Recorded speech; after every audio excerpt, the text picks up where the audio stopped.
Good morning students. Today I am going to explain you verbs of incomplete predication. Sometimes a verb does not take an object but requires another word or group of words to complete its meaning. Like the sun shone brightly, the day was windy.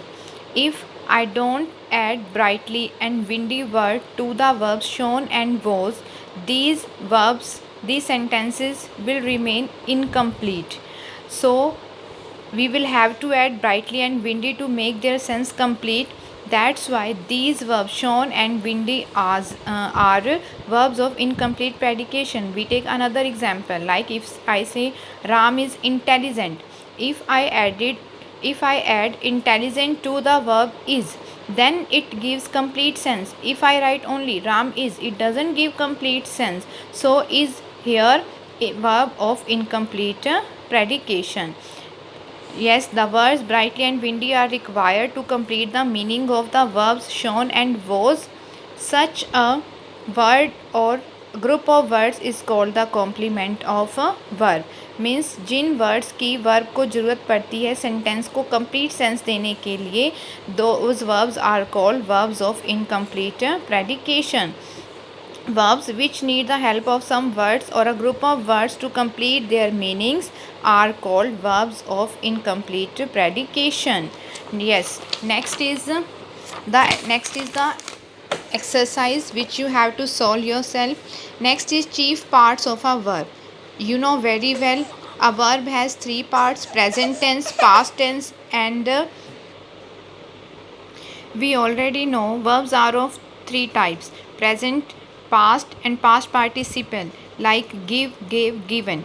Give is present, gave is past, and given is a past participle. Next is main or principal verbs. What is main verb? Main verbs are words like prepare, knock, eat, drink, run, and so on.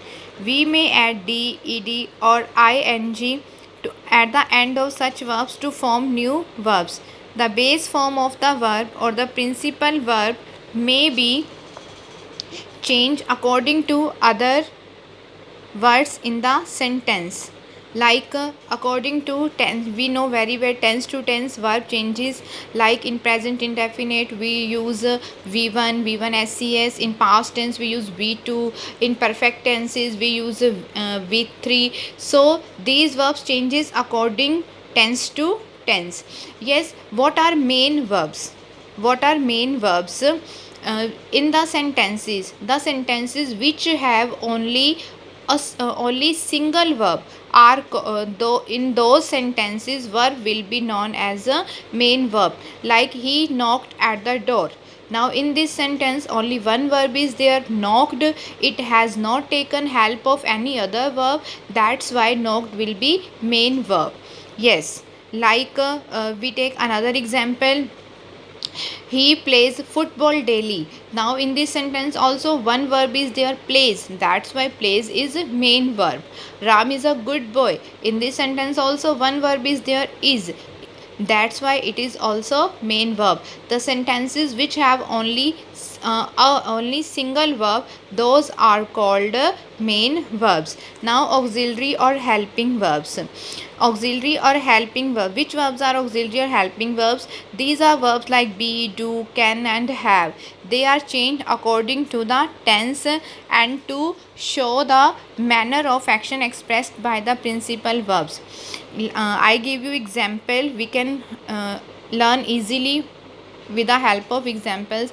Like Ram is playing hockey. Now you can see in this sentence two verbs are there, is and playing. Both are verbs.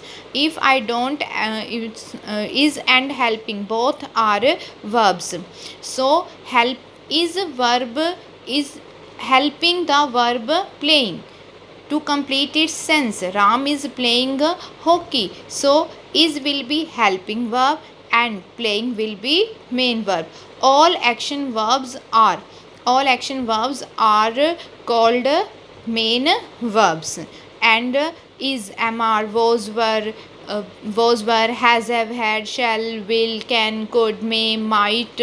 These verbs are, when these verbs are used with action verbs, then these verbs will be known helping verbs.